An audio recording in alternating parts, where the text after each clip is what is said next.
everyone, and welcome to Contracting with the Federal Government, What You Need to Know to Achieve Greater Growth. My name is Shirley Collier. I'm the president and founder of Scale2Market. I'm a serial technology entrepreneur, speaker, author, and federal business development consultant. Scale2Market helps companies develop and execute custom, data-informed, and disciplined approaches to winning profitable government contracts. Shirley, it's great to be with you here today. My name is Darrell Hineman. I'm a director in the Government Contract Servicing Group at Cohn Reznick. I work closely with businesses that want to pursue and operate in the federal and state markets, in both the profit and nonprofit contracting arena. This includes assisting both large and small contractors in starting or making the transition into government contracting. I help companies deal with the many regulations and build the right infrastructure to support the business objectives. Before we get into today's topic, a little about Growth Masters. Growth Masters is a nationwide community of owners of small to mid-sized, growth-oriented government contracting businesses and their executive teams, and the professionals who support them. The purpose is to share experiences and discuss timely topics on planning and executing the most effective growth strategies in the very challenging but opportunity-rich federal marketplace. This is an interdisciplinary discussion on business growth. Shirley is concentrating on the positioning your company to win more contracts, and I am concentrating on building the foundation and operating successful government contracts from accounting and a contract administrative compliance perspective. We will address how to ensure compliance and profitability that leads to revenue growth. We are broadcasting from the greater Washington, D.C. area, and we welcome our viewers from around the country. Because we have people attending this as both a live webinar and it's being recorded for availability on demand, we ask that you send your questions in by email. Please send them to questions@scale2market.com. That's scale2market.com. Viewers will receive a link to the slides and the recording of this webinar afterwards. You're also going to receive an email after this webinar asking you for your feedback. Please take a few minutes to reply and tell us what you think so we can serve you better in the future. We hope to have a few minutes at the end to address your questions. Again, please email your questions into questions@scale2market.com. So let's get started. Shirley, let's begin by talking about business development secrets of successful contractors. After all, it does start with a new business coming in the door. Thank you, Darrell, and you're absolutely right. After selling my last business in 2012, I began coaching the CEOs of innovation-based firms on how to grow in the complex but opportunity-rich federal marketplace. And I found that the biggest challenge small businesses have is business development. It trumps cash flow, finding good people, regulations, and all the other stressors. I began analyzing the factors that make some businesses grow rapidly while others struggle. And those factors fall into 4 categories of secrets. These secrets are, number 1, have a data-driven business development plan. Number 2, delegate authority. Invest in a team of sales and marketing professionals. Have a clear vision that is communicated both internally in your company and externally to the market. And 4, evaluate your plan and pivot if necessary. Shirley, that's interesting. Could you tell me more about the need for developing a plan or playbook when there are so many other pressures that are facing companies today? You're so right, Darrell. Many small businesses think that they can respond to public solicitations and be successful. They monitor FBO, FedBizOps, or eBuy if they have a GSA schedule for RFPs, and then they submit proposals. This results in a less than 10% win rate, which is just not sustainable from a business perspective. Most businesses that follow this sort of passive, reactive approach eventually, unfortunately, go out of business.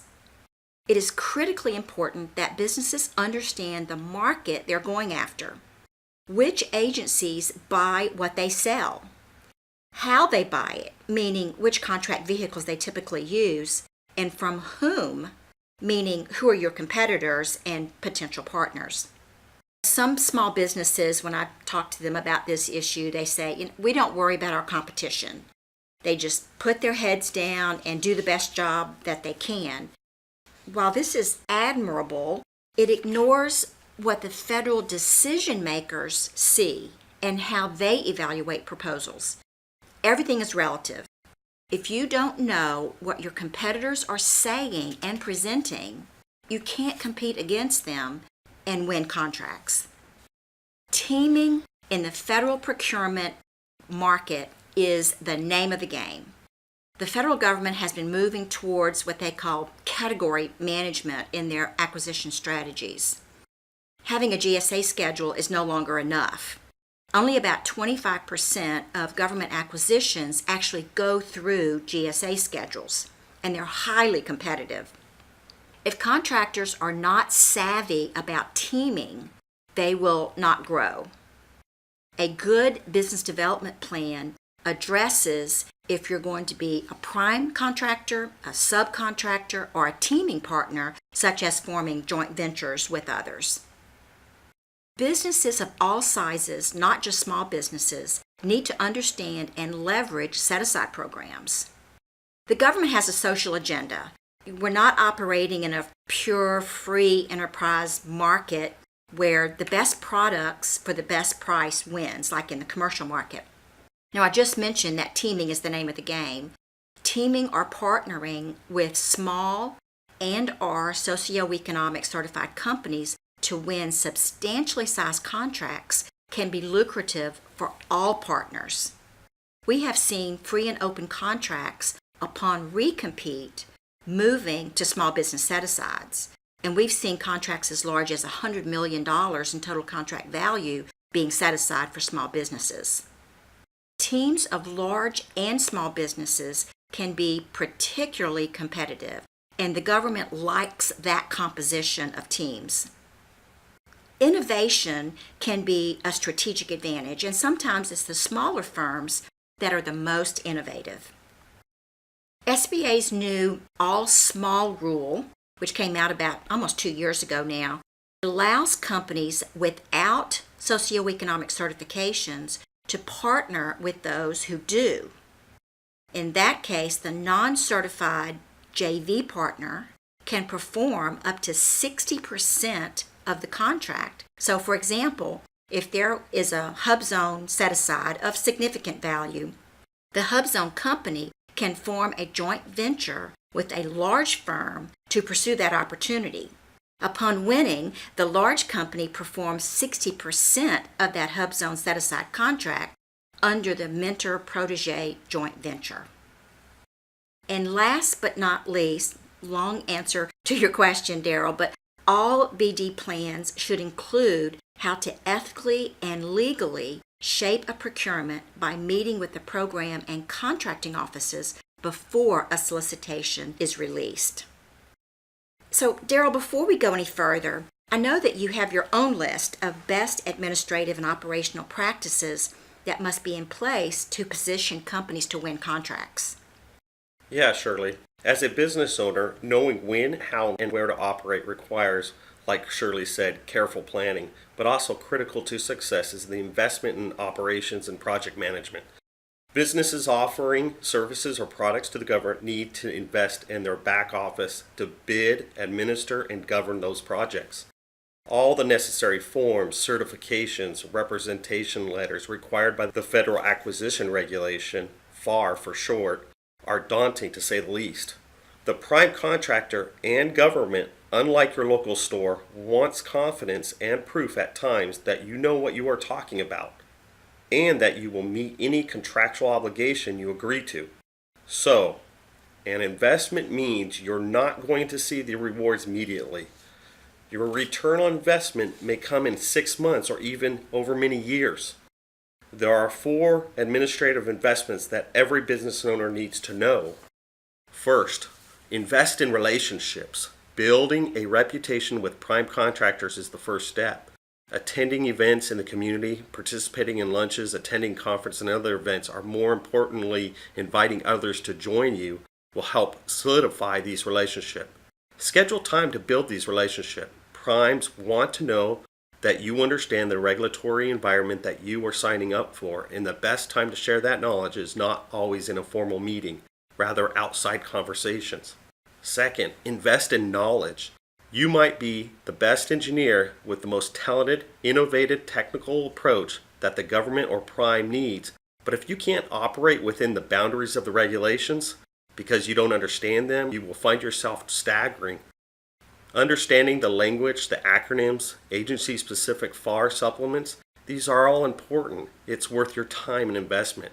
If you are not already familiar, start to read and develop a working knowledge of these definitions, terms, frequently expressed in the prime agencies and departments that you'll be serving. Visit the agency's websites, review their internal policies and procurement offices. This will help you gain a footing and understanding. There is much to learn outside the technical solutions in the statement of work. Third, invest in your bid and proposal and contract administration system. Sometimes proposals are all your customers see. Make it count. Be sure you research, attend discussions, and participate in government industry days. Know your customer. Like previously mentioned, it provides the information needed to know when to present less and when to present more. Be careful when signing up to terms and conditions that the prime stipulates. Although it's not always easy, consider alternative solutions, but leverage is often held by the prime. Like Shirley mentioned earlier, developing those joint ventures is beneficial to you. Developing mentor protege programs is also beneficial to you and worth your investment. And fourth, invest in accounting and financial systems. An accounting system is more than just what you earn and pay during the year. It reflects how you operate as a business to the prime and government, like accurate invoicing, timekeeping, negotiating finalized indirect rates. These all are important. Depending upon the contract, subcontract award, your business may be subject to audits from the defense contract auditing agencies. Integrity of your accounting practice reflects your commitment. Invest in accounting firms and consultants that knows the regulatory environment that you operate in. Now, I would be remiss if I did not talk about timekeeping. Timekeeping is critical to the government, and thus it's critical to the prime or you.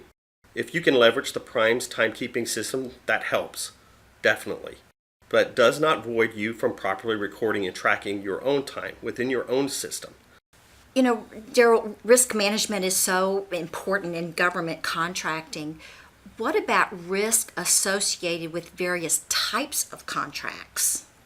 Surely it's difficult to operate a business with so many unknowns, and knowing where to invest your time and money is not always evident. Finding that right opportunity means looking at more than just the scope of work, but really understanding what you're signing up for. The contract type is how the government identifies who carries the risk. Contract types such as cost reimbursable, cost plus fixed fee, time and materials, all of these have various levels of risk that you have to deal with as a contractor. Understanding that risk means understanding how you operate your company, what type of back office support you might need to substantiate those efforts. Now, depending on what your current situation is and your transition period, if you're transitioning from small to mid-size or mid-size to large, you'll have different criteria that you will want to become very familiar with. Another area, don't become too distracted with the terms and conditions. Although they are important, it's important that you develop those proper relationships. There has been some new ideas that have been presented over the last 10 years.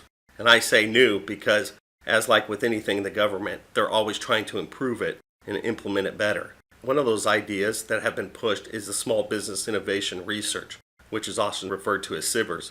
And there's also the Small Business Technology Transfer, also under the Small Business Administration.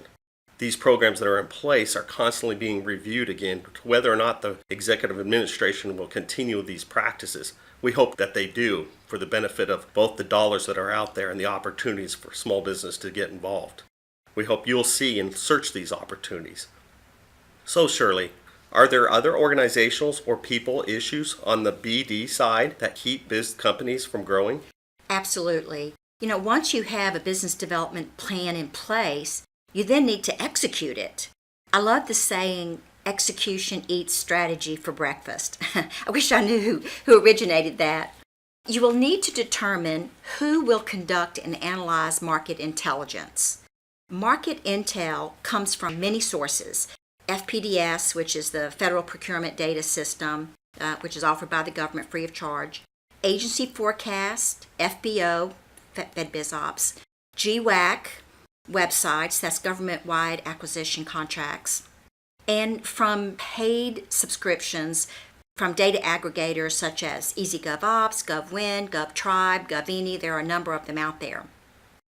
I wish that there was one single source of information on federal procurement, but there's not.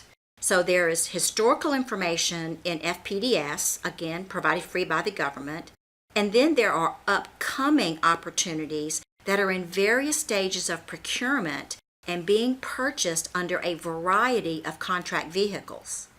So, for example, every agency is required to put out their procurement forecast. And normally those are made available between November and February of every year.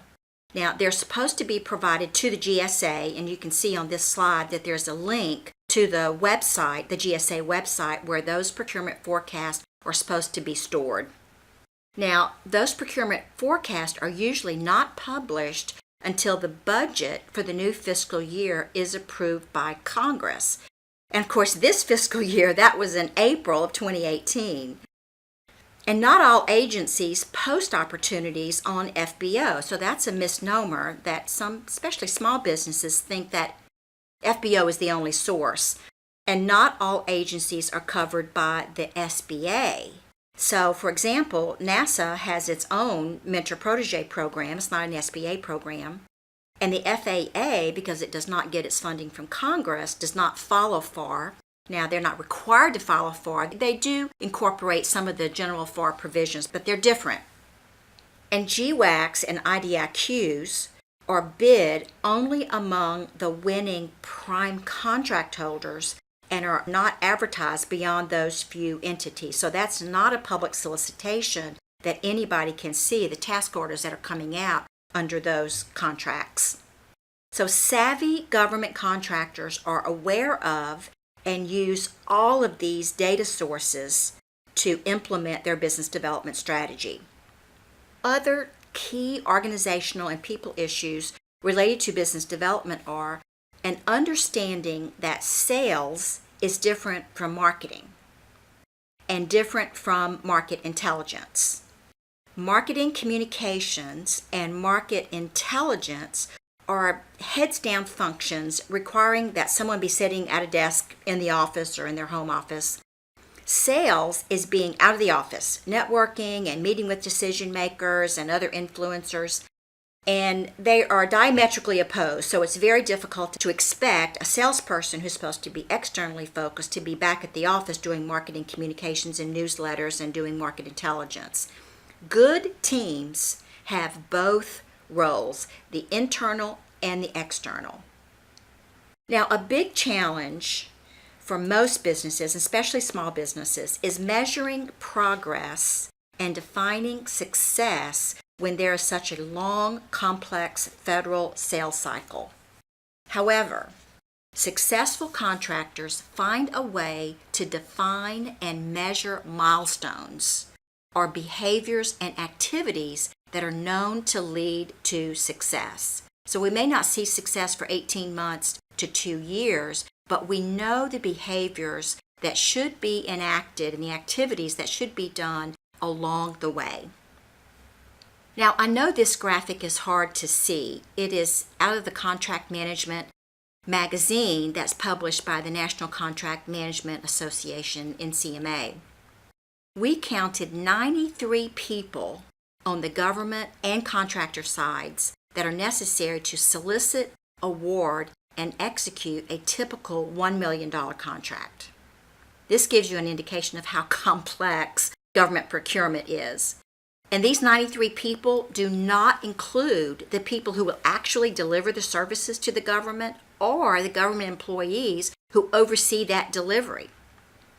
So this gives you an idea of the complexity involved in just the procurement part of the relationship with the federal government. Darrell, I keep hearing about this non-traditional government contractor terminology.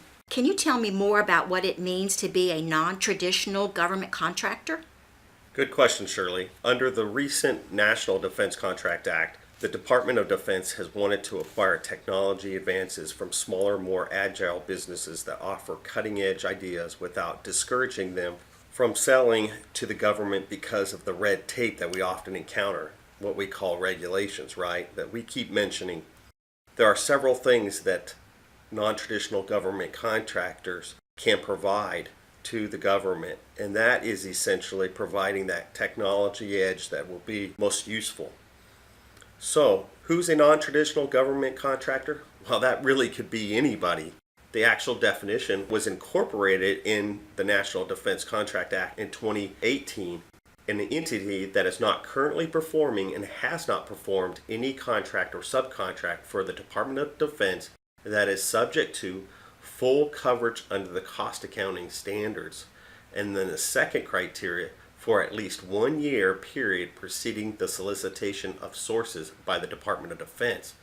Okay, what does that mean, you're probably wondering? The cost accounting standards are 19 standards that large contractors have to follow and are subjected to. Those 19 standards require them to perform consistently and uniformly on contracts on how they accumulate, report, and measure cost. So if you're not having to do that, you probably meet the definition of a non-traditional contractor. If you're familiar with it, you still might meet the definition of a non-traditional contractor. Like I mentioned, 1 year prior preceding the solicitation or source, you may not have been subject to it. So how does this help us, you might ask? Well, the big question here of how it helps us is the contracting officer has the opportunity to essentially procure your services or your products as a commercial item under the FAR definition of commercial items. This permissive authority is intended to enhance defense innovation and create incentives for cutting-edge firms to do their business. Now, I'm going to give a little bit more information around commercial items. That has changed, and we expect it to continue to change that definition in the short term here. There has been a panel put together on congressional direction, and that is called the 809 panel, that is specifically assigned to look at the federal acquisition regulation and provide solutions and opportunities to simplify this red tape, to reduce these regulations and avoid a lot of these complexities that contractors that want to participate in the marketplace. So we hope to see these contracting officers in the near future recognizing your company as a non-traditional contractor, thereby being able to get you onto contract much quicker. This definition should increase the number of proposals that contractors participate in. Again, we hope to see greater participation, greater creativity, and more innovation. So Shirley, we started our discussion by talking about planning. Let's end that way. Thanks, Darrell. The last best practice in federal BD planning is to evaluate your plan and pivot. Good companies respond to the market. They respond to their customers and to competition. Your strategies, assumptions, and return on investment, especially your business development return on investment, should be reviewed and adjusted to ensure that the plan is fresh, relevant, and profitable. So in summary, companies that are committed to growth have a data-driven business development plan. They have committed to an investment in their infrastructure. They understand and have mitigated risk. They have invested in the right people, and they are prepared to pivot with the market. So this ends our formal presentation.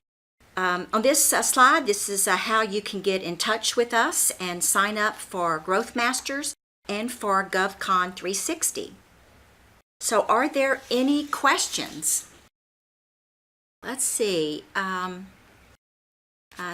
I see a question here. I'm going to take it's what are the biggest challenges companies face that are considering growth? So from my perspective, the biggest challenge is not having facts to inform executive decision making. You know, so many companies shoot from the hip, or they depend upon hearsay or gossip to implement their plans for growth. So I think having objective data is a big challenge. You know, another one I see, Shirley, is the big challenge that they're faced is depending upon where you are at as a business, your challenges will be different, especially with dealing with regulations and providing back office support that you might need to invest in to support that team to move to the next phase in your growth. Yeah. That's very important. There's another question. It looks like it's coming, and I'll take this one, Shirley. It says, how do I invest into an accounting or proposal effort when I haven't won a contract yet? That's a really good question. It seems like a lot of us are wondering, where do we put our money and how do we invest it wisely? I can't give you one simple solution on this, but I think one thing that's important is it will take some financial support to be able to develop that back office, and you're going to have to adequately plan to demonstrate, especially in an accounting system. If you're, like I mentioned earlier, if you're dealing with cost reimbursable contracts versus fixed price contracts, you're going to have to put in more back office support that you can demonstrate to the prime contractor or to the government that you can support the amount of time you spent, the amount of items you need to buy to support the project. So you're going to need to have a much more, when I say stronger system in place. Yeah, that makes sense. Here's another question. I get this question a lot, is how many salespeople should I have? And I hate to say it depends, but it depends. But the rule of thumb is that one salesperson really cannot handle more than 3 agencies. And it depends upon the products that you sell, but sometimes one person can handle one agency if that agency is huge, like Health and Human Services. And the other thing is, another factor that depends upon how many salespeople that you have is the salespeople need sales support. So there should always be someone in the office doing market intelligence and marketing communications that support that salesperson. So if there is that support, then they can handle a larger volume of sales. Well, it looks like our time's coming to an end here. So we want to thank you for attending today's webinar. Please visit our websites and sign up for further information on how to grow your business in a complex, highly regulated, but opportunity-rich federal marketplace. Have a great day.